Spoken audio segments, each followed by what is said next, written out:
அனைவருக்கும் வணக்கம். என்னோட சேனலை சப்ஸ்கிரைபர் பண்ணிக்கோங்க. அதாவது பார்த்திங்கன்னா, செப்டம்பர் மாதம் 12ஆம் தேதி கார்த்திகை தீபம் சீரியலில் என்ன நடக்குது அப்படின்னு சொல்லிட்டு பார்க்கலாமாங்க. அங்கே பார்த்திங்கன்னா துர்கா அவங்களுக்கு ஃபஸ்ட் நைட்டுக்கு ஏற்பாடு பண்ணலான்னு சொல்கிறாங்க. உடனே பாட்டி இருந்துட்டு அம்மா இல்லாமல் இந்த சடங்கெல்லாம் வேண்டான்னு சொல்லிடுறாங்க.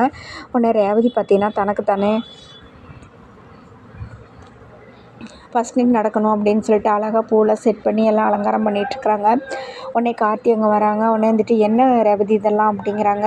நம்ம கல்யாணம் பண்ணி எவ்வளோ நாள் ஆச்சு, எனக்கு முன்னாடி அக்கா குழந்தை பெற்றுருவாளாட்ருக்குது, அதுக்கு முன்னாடி நான் முந்திக்க வேண்டாமா, என்ன இருந்தாலும் நான் தானே இப்போ அவங்களோட போட்டியாக இதாக இருக்குது, அதனால் தயவுசெய்து நமக்கு இன்றைக்கி நடந்தே ஆகணும், நல்ல விஷயம் அப்படி இப்படிங்கிறாங்க. எனக்கு இந்த பாலை குடிச்சிக்கோங்கிறேன், எனக்கெல்லாம் வேண்டாம், எனக்கு பிடிக்கல அப்படிங்கிறாங்க. ஏன் புதுசாக இப்படிலாம் வேண்டாம் வேண்டான்னு சொல்லிகிட்டே இருக்கிறேன் அப்படி இப்படின்னு சொல்லி ரொம்ப கட்டாயப்படுத்தி கொஞ்சம் பேசுகிறாங்க ரேவதி. உடனே கார்த்தி இருந்துட்டு இதெல்லாம் வேண்டாம், எனக்கு பிடிக்கல அப்படி இப்படின்னு சொல்லிட்டு அவன் அவாய்ட் பண்ணிவிட்டு அங்கேருந்து போயிடுறாரு.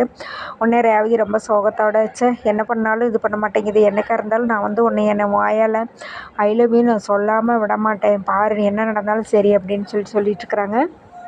அதுக்கப்புறமா பார்த்திங்க அப்படின்னா, ரோஹிணி மாசமாக இருக்கிறாங்க. அப்போ பச்சளை மருந்து 5ஆவது மாதத்தில் கொடுக்கணும் அப்படிங்கிறது ஒரு ஐதீகம் அவங்க கடைப்பிடிக்கிறாங்க. என்ன செய்கிறதுன்னு தெரியல, எப்படி கொடுக்குறதுன்னு தெரியலைங்கிறாங்க. உடனே இருந்துக்கிட்டு அம்மா கையால் அதை வாங்கி குடிக்கணும்னு எனக்கு ஆசை அப்படின்னு சொல்லிடுறாங்க. சரி, அதுக்கு ஏதோ ஒரு பிளான் பண்ணி ஏற்பாடு பண்ணுறேன், நீ ஒன்றும் கவலைப்படாதீங்கிறாரு கார்த்தி. சொன்ன மாதிரியே ஒரு சாமியாரை வர வைக்கிறாங்க. சாமியாரை வர வச்சு சாமுண்டீஸ்வரிகிட்ட போயிட்டு 3 கர்ப்பிணி பெண்ணுங்களுக்கு நீங்கள் பச்சளை மருந்து கொடுத்தீங்க அப்படின்னா உங்கள் வீட்டில் இருக்கிற தோஷங்கள்லாம் நிவர்த்தியாகி உங்கள் பிள்ளைக்குட்டிலாம் நல்லா இருக்கணுங்கிற மாதிரி சொல்லிடுறாங்க. உடனே கர்ப்பிணி பெண்ணுங்களை அழைச்சிட்டு வர சொல்லி சாமுண்டீஸ்வரி சொல்லிடுவாங்க. அப்போ பார்த்திங்கன்னா 2 லேடிஸ் கூட்டிகிட்டு வந்துடுவார் கார்த்தி. அப்போ ரோஹிணியை மாறுவேடம் மாதிரி வேஷம் போட்டு 2 பேரும் அவரும் அவங்க கணவரையும் வேஷம் போட்டு பெரிய மாப்பிள்ளையும் வேஷம் போட்டு கூட்டிகிட்டு வந்துடுவாங்க. அவங்களும் உட்காந்துருப்பாங்க. சரி, எப்படி அது கண்டுபிடிச்சிடக்கூடாது அப்படிங்கிறதுக்காக ரொம்ப முயற்சி பண்ணி உட்காந்து பச்சளை மருந்து வாங்குறதுக்காக உட்காந்துட்ருப்பாங்க. எல்லாருக்குமே கொஞ்சம் பயமாக இருக்கும். உடனே ரேவதி இருந்துக்கிட்டு பாட்டி கேட்பாங்க, என்னாச்சு அப்படிங்கிறாங்க.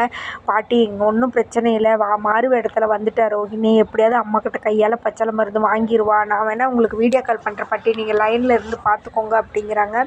உடனே லைனில் இருந்து அங்கேருந்து அவங்க பாட்டி பார்த்துட்டே இருக்கிறாங்க. ரொம்ப சந்தோஷப்படுறாங்க. உடனே இருந்துட்டு ஒவ்வொரு விஷயமா இது பட்டு பக்குன்னே அப்படியே இருந்துகிட்ருக்குது. உடனே பச்சளை மருந்தையும் ஒவ்வொருத்தருக்கா எடுத்து கொடுத்துட்ருக்குறாங்க சாமுண்டீஸ்வரி. ஒவ்வொருத்தராக சாப்பிட்றப்போ இவங்களும் சாப்பிட்டுக்கிறாங்க. உடனே சந்திரகலாவுக்கு சந்தேகம் வந்துடுது. என்ன இருந்தாலும் அவன் காரணம் இல்லாமல் எதுவுமே பண்ண மாட்டானே, எந்த காரணமும் இல்லாமல் எதுக்கு இந்த புதுசாக இந்த வேலை பண்ணியிருக்கிறான் அப்படின்ட்டு, எங்கே இந்த ரோஹிணியும் இவளையும் துர்காவையும் காணோம் அப்படின்னு சந்திரகலா அவங்கள நோட்டம் பண்ணுறாங்க. எங்கே போயிருப்பாங்க, ஒருவேளை அவங்க இவங்களா இருக்கலாமா, சச்சா அவங்களா இருக்காது, ரோஹிணிக்கு இதுக்கு என்ன சம்மந்தம் இருக்குது அப்படி இப்படின்ட்டு அவங்க ஒரு பக்கம் யோசிச்சுட்டே நின்றுட்டுருக்குறாங்க. அப்புறம் பார்த்திங்கன்னா கடைசியாக ஒரு வழியாக ஒவ்வொருத்தருக்கா பச்சளை கொடுக்குறாங்க. அங்கே பாட்டி இருந்துட்டு முருகா எப்படியாச்சும் நல்ல முறையில் பச்சளை கொடுத்து நல்ல முறையில் எந்த பிரச்சனையும் இல்லாமல் நடக்கணும் அப்படின்னு சொல்லி வேண்டிகிட்டு இருக்கிறாங்க. இங்கே ரேவதி வீடியோ கால் பண்ணி இது பண்ணிகிட்டே இருக்கிறாங்க. அப்போ சரின்னு சொல்லிட்டு அப்படியே ஒவ்வொருத்தருக்கா கொடுத்துட்டு எல்லாத்தையும் கடைசியில் ரோஹிணிக்கு கொடுத்துட்றாங்க. உடனே சந்திரகலா சொல்கிறாங்க, அந்த முக்காடு எதுக்கு இப்படி இந்த பொண்ணு போட்டிருக்கிறா, முக்காட்டை எடுத்துகிட்டு கொடுக்க அப்படி, அதெல்லாம் அவங்களோட சடங்கு சங்கீதம், அதையெல்லாம் நம்ம எதுவும் சொல்லக்கூடாது அப்படிங்கிறாங்க.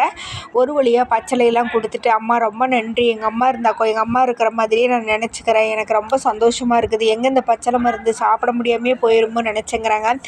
என்னை அம்மா மாதிரி நினச்சிக்க, உனக்கு எந்த ஹெல்ப்பாக இருந்தாலும் என்னை கேளுமா, ஒன்றும் கவலைப்படாத அப்படின்னு சொல்லிட்டு சாமுண்டீஸ்வரி சொல்கிறாங்க. அப்புறம் பார்த்திங்கன்னா ரோஹிணி இருந்துக்கிட்டு ஒரு வழியாக பச்சளை மருந்து குடிச்சிட்டு ரொம்ப சந்தோஷத்தோடு சரி நாங்கள் போயிட்டு வரேன்னு 2 பேரும் வெளியில் கிளம்பிடுறாங்க.